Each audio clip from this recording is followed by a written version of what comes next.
Subscribe करंतु एबे हम चैनल को और प्रेस करंतु बेल आइकन को जहा द्वारा लेटेस्ट वीडियो रो नोटिफिकेशन आपण माननको सर्वप्रथम मिलिबो। आज रो वीडियो रे आमे आपण माननको कहिबाकू जाउछु आपणଙ୍କ ପାଇଁ आगामी ए 2 दिन रो स्थिति विषय रे कि ए दिन रे विशेष भाबरे आपणଙ୍କ राशि ପାଇଁ स्थिति किपरि रहिबाकू जाउछि, केउ सब जिनिस रे आपणଙ୍କୁ फायदा हेबो, केउ सब जिनिस रे आपणଙ୍କୁ सावधान रहिबाकू पड़िबो, आपण लव लाइफ किपरि रहिबो, कैरियर किपरि रहिबो, बिजनेस आ व्यापार किपरि रहिबो एवं स्वास्थ्य रो किछि महत्वपूर्ण इन्फॉर्मेशन मध्ये आमे आपण माननको देबु। आउ ए वीडियो शेष रे आमे आपण माननको किछि उपाय विषय रे मध्ये कहिबु जहा द्वारा आपण ए 2 दिन को आउरी अधिक शुभ और मंगलदायक बनि परिबे।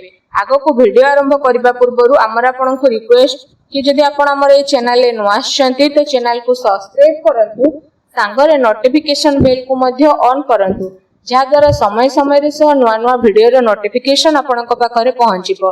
तो आसंतु जानिबा किपरि रहिबो आपणक पई विशेष भाबरे ए 2 दिन रो स्थिति। जदि एठी हमें आपणको कहिबु तो सबुठारु प्रथमे कि कोन आपणक पई विशेष भाबरे पॉजिटिव रहिबा पई जाउछि। जदि एठी कहबा तो फ्रेंड्स विद्यार्थी माननकु इंटरव्यू रे कैरियर संबंधी परीक्षा रे सफलता मिलिबार पूरा संभावना बनुछि। सेथिपई निजर पाठ पढ़ा प्रति एकाग्रचित्त रुहंतु। आपणकर संतुलित दिन चर्या कारणरू अधिकतर कार्य आपणकर समय सह पूरा हेबो। तासह जदि कहबा कोनोसी धार्मिक प्रवृत्तिर व्यक्तिଙ୍କ सह साक्षात मध्य आपणकर विचार धारारे सकारात्मक परिवर्तन नेकी आसीबो तथा जीवन सह जड़ित प्रत्येक कार्य को करिवार बहुत भल तरीका आपणको प्राप्त हेबो। आर्थिक स्थिति मध्य आपणकर काफी भल रहिबाकू जाउछि।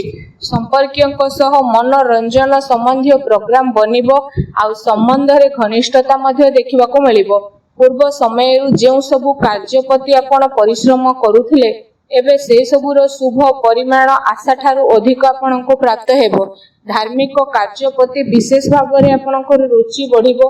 पूर्व किछि समय जेउ कार्य रे रोकावट आसुथिला एबे से सबु बहुत ही सरल सहज उपाय रे सुधुरी जीवो। वस्त्र आभूषण भली जिनिस किना किनी रे समय व्यतीत हेबो। समय आपणक पक्षरे रखिबो, एहार सम्मान करंतु। कोनोसी शुभ समाचार मिलिबा कारणरू घर परिवार रे खुशीर माहौल देखिबाकू मिलिबो। आपणकर परिश्रम द्वारा कोनोसी महत्वपूर्ण कार्य संपन्न मध्य हेबो। आपणको योग्यता आ क्षमता उपरे परिवार सदस्य माने गर्व अनुभव करिवे। कोनोसी विशेषज्ञ व्यक्तिर परामर्श सहयोग आपणकर हजि जाइथिबा प्रतिष्ठा को पुणी थरे हासिल करिवो, जहा द्वारा आपणकर आत्मविश्वास रे वृद्धि हेबो। घरे कोनोसी धार्मिक आयोजन मध्य संपन्न आपणकर हेबो। ए दिन आपणक पई बहुत ही भल दिन सिद्ध हेबो। ए दिन रे आपणको नुआ नुआ सफलता मिलिबार अनेक ही जोग बनुछि। आसंतु जानिबा आपणक पई कोन ए दिन रे नेगेटिव रहिबो। फ्रेंड्स को सहित विशेष भाबरे अजथा बुला बुली रे निजर टाइम को वेस्ट करंतु नाही। निजर शारीरिक ऊर्जा को बनै के रखंतु। अलस्वामी रे मनोरंजन रे समय व्यतीत करबा द्वारा बनुथबा कार्य रे अघटन आसी पारे। निजर महत्वपूर्ण दस्तावेज को संभाली के रखंतु। केही यार भूल व्यवहार मध्य करि पारंती। ए कारणरू विशेष भाबरे आपणकर स्वाभिमान को मध्य आघात लागि पारे। संतानकर गति विधि उपरे कड़ा नजर रखंतु। पिलांको समस्या को शांतिपूर्ण सुझातु। तांको रागिबा क्रोध करिबा द्वारा तांको भितरे अहंकार भाव जागृत होई पारे। काल्पनिक कथा उपरे अधिक ध्यान न देकी यथार्थ उपरे विश्वास करंतु, किंतु ध्यान रखंतु कोनोसी भी कार्य को करिबा पूर्व तार भल खराब उपरे आपण विचार करिवार अति आवश्यकता रहिछि। कारण किछि खराब हेबार संभावना लागुछि। एहा सहित अधिकतर समय घर बाहर व्यतीत करबा को पड़ी पारे, किंतु सफलता प्राप्त करिबा पई मर्यादा रो ध्यान रखिबा आपणक पई आवश्यकता रहिछि। कोनोसी अनुचित कार्य आपणकर क्रोधपूर्ण व्यवहार आपणकर योजना को बिगाड़ी देबो, तेनु सावधान रहंतु। अन्यर सुलझाबा उपरे गंभीरतार सह विचार करंतु तथा अजथा खर्च ठारू दूरे रुहंतु। अजथारे कोनोसी महत्वपूर्ण खर्च आपणकर आसी पारे। ता सहित कोनोसी निकट संबंधीयक द्वारा मतभेद हेबार पूरा संभावना रहिछि। सावधान रहंतु। आसंतु जानिबा ए दिन रे आपणकर लव लाइफ किपरि रहिबो। विवाहित जीवन आपणकर सुखमय रहिबो।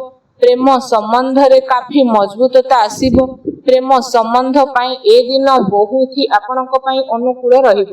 ପାରିବାରିକ ଗତିବିଧିରେ ଆପଣଙ୍କର ସହଯୋଗ ସମର୍ପଣ ବାତାବରଣକୁ ଆହୁରି ଅଧିକ ଖୁସିଭରା ମଧ୍ୟ କରିଦେବ ତଥା ଆପୋଷିକ ସମ୍ବନ୍ଧରେ ଆହୁରି ଅଧିକ ଘନିଷ୍ଠତା ଦେଖିବାକୁ ମିଳିବ। ପତି ପତ୍ନୀଙ୍କ ସମ୍ବନ୍ଧରେ ମଧୁରତା ଆସିବ। କୌଣସି ବି ମହତ୍ତ୍ୱପୂର୍ଣ୍ଣ କାର୍ଯ୍ୟରେ ନିଜ ଜୀବନସାଥୀଙ୍କର ପରାମର୍ଶ ଅବଶ୍ୟ ନିଅନ୍ତୁ। ଏ ଦିନ ପ୍ରେମ ସମ୍ବନ୍ଧକୁ ଆହୁରି ଅଧିକ ମଜବୁତ ବନେଇବା ପାଇଁ ଗୋଟେ ବହୁତ ହି ଭଲ ଦିନ ସାବ୍ୟସ୍ତ ହୋଇଯିବ। ଆସନ୍ତୁ ଜାଣିବା ଏ ଦିନରେ ଆପଣଙ୍କର ବ୍ୟବସାୟ ଆଉ କ୍ୟାରିୟର କିପରି ରହିବ। ବିଶେଷ ଭାବରେ ଗ୍ରହଙ୍କର ସ୍ଥିତି ଆପଣଙ୍କ ସପକ୍ଷରେ ଯିବ। କିଛି ଭଲ କାର୍ଯ୍ୟ ଆପଣଙ୍କୁ ସପୋର୍ଟ ଦେବ। ଆଉ କିଛି ଉଚିତ ନୂଆ ଅବସର ଆପଣଙ୍କୁ ମିଳିବ। ଚାକିରି ପେଶା ବ୍ୟକ୍ତି ନିଜର କାର୍ଯ୍ୟକୁ ବହୁତ ଅଧିକ ଧ୍ୟାନପୂର୍ବକ କରିବେ। କୌଣସି ଭୁଲ ହେବାର ସମ୍ଭାବନା ମଧ୍ୟ ରହିଛି।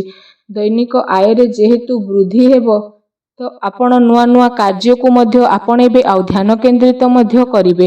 କୌଣସି ନୂଆ ପ୍ରପର୍ଟି ମିଳିବାର ସମ୍ଭାବନା ରହିଛି। ଚାକିରି ପେଶା ବ୍ୟକ୍ତିଙ୍କୁ ନିଜର ଟାର୍ଗେଟ ପୂରା କରିବାରେ ବଡ଼ ଲାଭ ମଧ୍ୟ ପ୍ରାପ୍ତ ହେବ।